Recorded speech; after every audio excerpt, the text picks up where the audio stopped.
Salute to America. Final touches, including the arrival of tanks in our nation's capital for the President's 4th of July celebrations. We have a preview and the pushback. Face to face, we'll speak with a Russian politician before Pope Francis' meeting with President Vladimir Putin. Increased tension. Iran's president warns of increased enrichment of uranium. And the only Catholic signer. A day before Independence Day, we'll look at the role Charles Carroll had in shaping our nation. On EWTN News Nightly for Wednesday, July 3rd, 2019.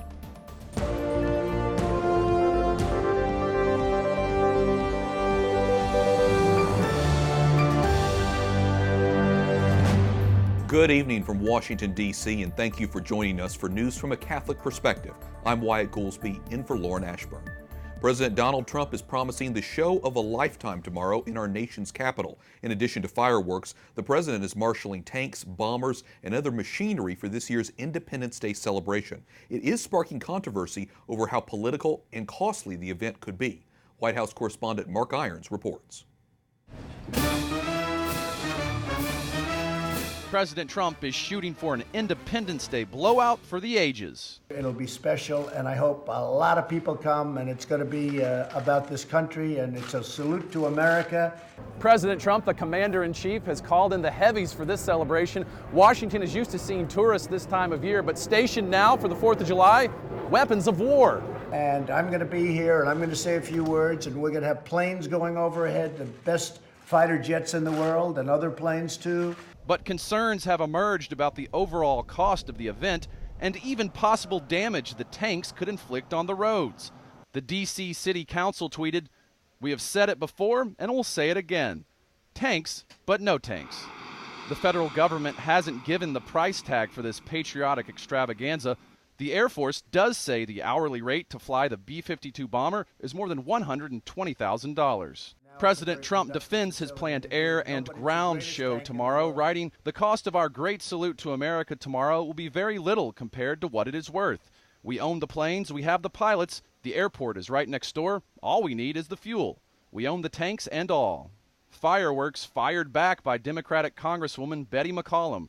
She says Mr. Trump is hijacking the celebration and twisting it into a taxpayer-funded partisan political rally. The public is welcome to come and celebrate our great country, the greatest democracy. Counselor to President Trump, Kellyanne Conway, is describing the event as a great call to patriotism, a celebration of the troops, and an opportunity to show the success of this administration and opening up so many jobs for individuals, what we've done for veterans. The president's salute to America here at the Lincoln Memorial actually competes with a long-standing tradition not too far away, just past the Washington Monument. You'll find the 39th annual A Capitol Fourth. It also salutes the military with music and fireworks. In Washington, Mark Irons, EWTN News Nightly. Thanks, Mark.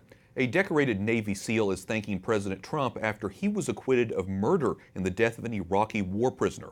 Eddie Gallagher was cleared of all charges except posing with photos with the body of the dead captive. We just want to celebrate today and the victory that we have and my husband being a free man. The president helped get Gallagher transferred from a military brig to a less restrictive barracks before the trial, which has been one of the Navy's most high-profile war crime cases. A military jury in San Diego is deliberating Gallagher's sentence. Doctors in France say they will begin to remove feeding tubes from Vincent Lambert, a disabled man whose case has sparked attention around the world.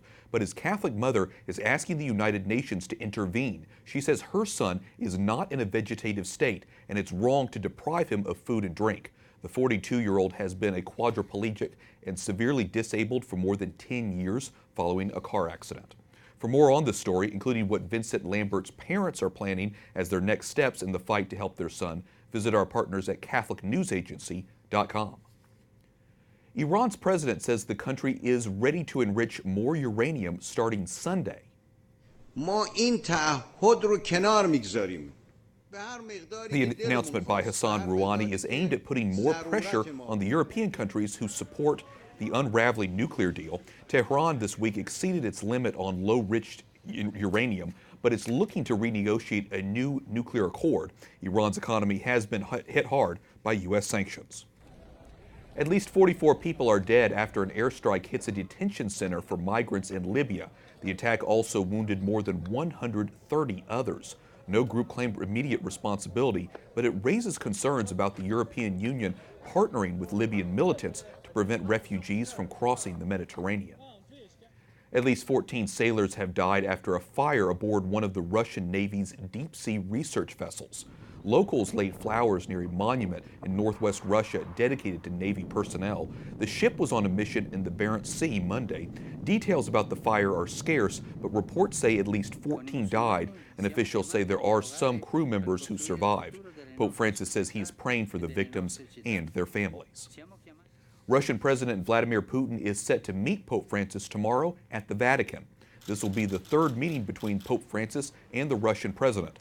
The Holy See and the Russian Federation reestablished bilateral relations in 1990 and reestablished full diplomatic relations in 2009. The Russian Orthodox Church is the largest Christian denomination in the country. For more on tomorrow's meeting, we're joined by Russian Senator Aleksey Pushkov, who is in Rome. Welcome to the broadcast, Mr. Pushkov. How would you describe the relationship between the Kremlin and the Vatican today? Well, the relationship is pretty stable. There have been already meetings between President Putin and the Pope. As far as I know, they will meet tomorrow. They will discuss, among other things, Syria and Ukraine, probably some other issues.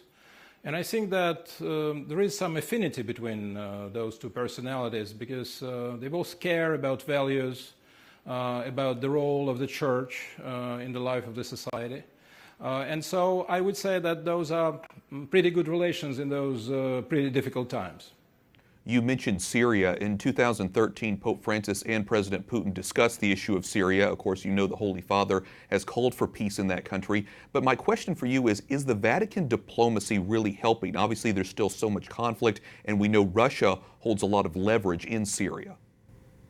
Look, I think that you'd better address the question about the diplomacy of Vatican in Syria to Vatican. What I can say is that Russia's role in Syria has been strongly supported by the Syrian Christians. As you know, there are two Orthodox Christian churches in Syria. Both of them and their followers have suffered a lot from the Islamic State, from Jabhat al-Nusra and all the jihadi fighters that are still active on the territory of Syria. The exodus of Christians from Syria was very important.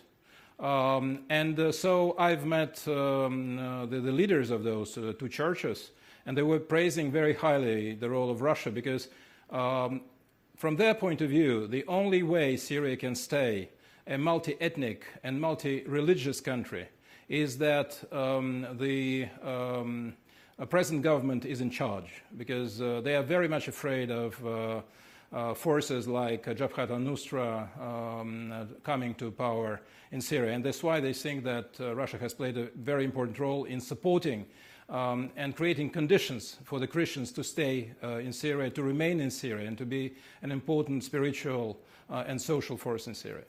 Okay, very good. Well, we'll be watching tomorrow's meeting very closely, especially on some of those big issues that you mentioned in Syria and Ukraine. Russian Senator Aleksey Pushkov, thanks so much for talking with us today, sir. Coming up, the latest in the immigration crisis at the southern border, and a look at America's newest citizens.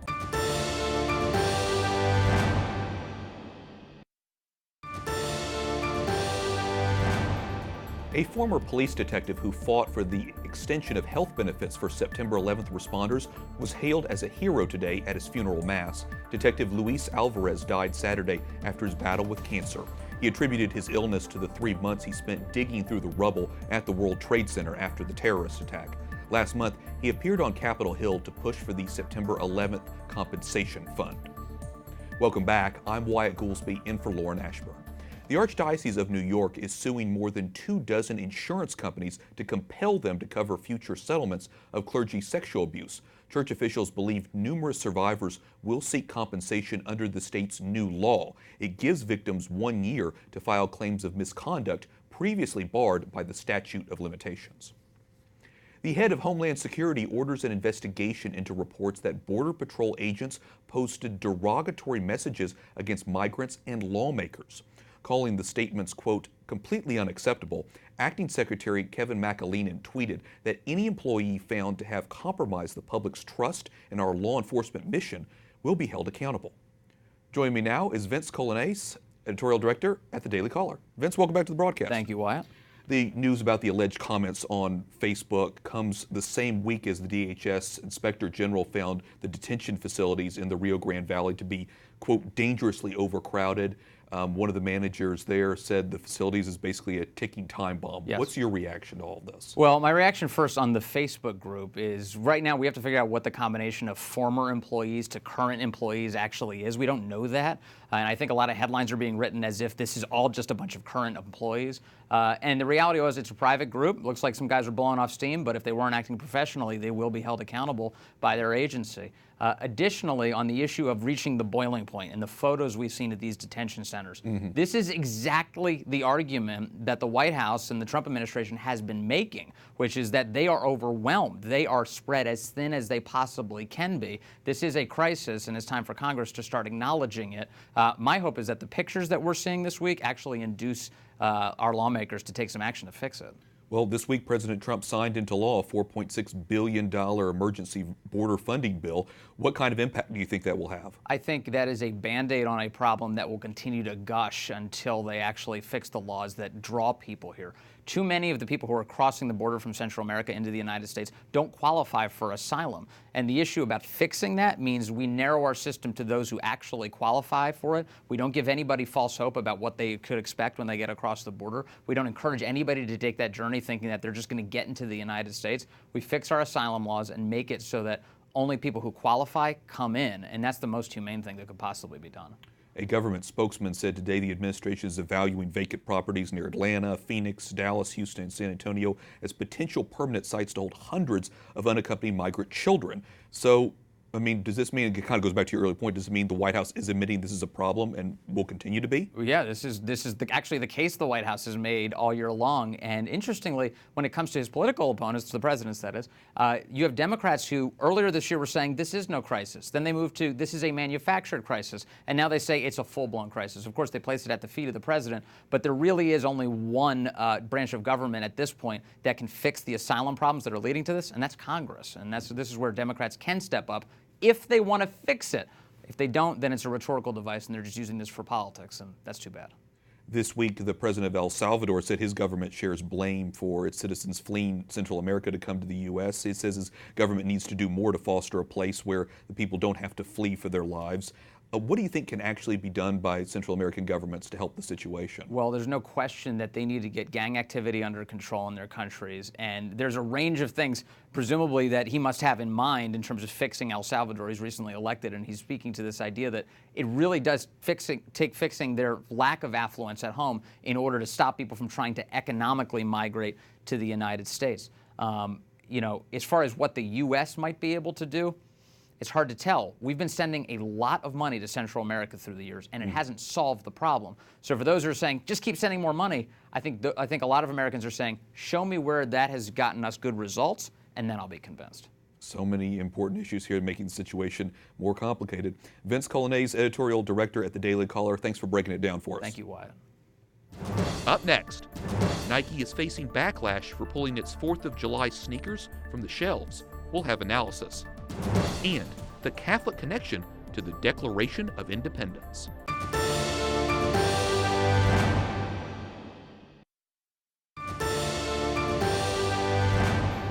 Welcome back. I'm Wyatt Goolsby, in for Lauren Ashburn. Nike is facing backlash after scrapping its release of a flag-themed tennis shoe. The shoes, originally set for the release for the 4th of July, featured what's referred to as the Betsy Ross flag, a U.S. flag with 13 white stars in a circle representing the original 13 colonies. Nike pulled the product after former NFL quarterback Colin Kaepernick expressed concerns that the symbol was associated with slavery and has, in recent years, been adopted by extremist groups. Joining me now to take a look at all of this is Doug Eldridge, managing partner of the DLE agency and founder of Achilles PR. Doug, welcome back to the broadcast. Thank you for having me. So Nike pulled the shoes to avoid the backlash, still finds itself in somewhat the middle of the controversy. The shoe has already been shipped to retailers, but let's think here from a public relations standpoint. how much damage do you think the recall will prove to Nike? Well, first of all, let me say I have a long-standing relationship with Nike. Over the years, I've done a variety of sponsorships for client athletes, and I have a great affinity for the brand because I've been so fortunate to work with some wonderful people across a variety of divisions. But this isn't an issue of sports marketing or sports management. When you look at the last 72 hours and the public backlash, this is about public relations. So in that context, it's important to consider really dollars and cents, and that is Nike is a Goliath on a battlefield of Davids. In fiscal year 2018, they did $36 billion in revenue. Second place, Adidas did $25 billion, and third place, Under Armour did $5 billion. So Nike did 50% more than second and 7 times more than third. That's important because you have to understand Nike doesn't commit unforced errors.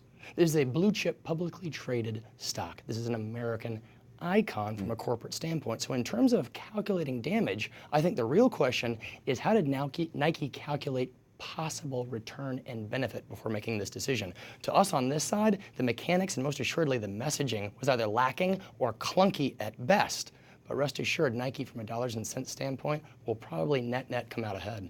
Let me follow up with you on that because Nike faced a similar boycott threats in 2018 when the campaign featuring Colin Kaepernick in the words, "Believe in something, even if it means sacrificing everything," debuted. But, sales are up. Like you mentioned, the stock is up, and the boycott's kind of fizzled. What does that say about these strategies that seem to be happening in recent years?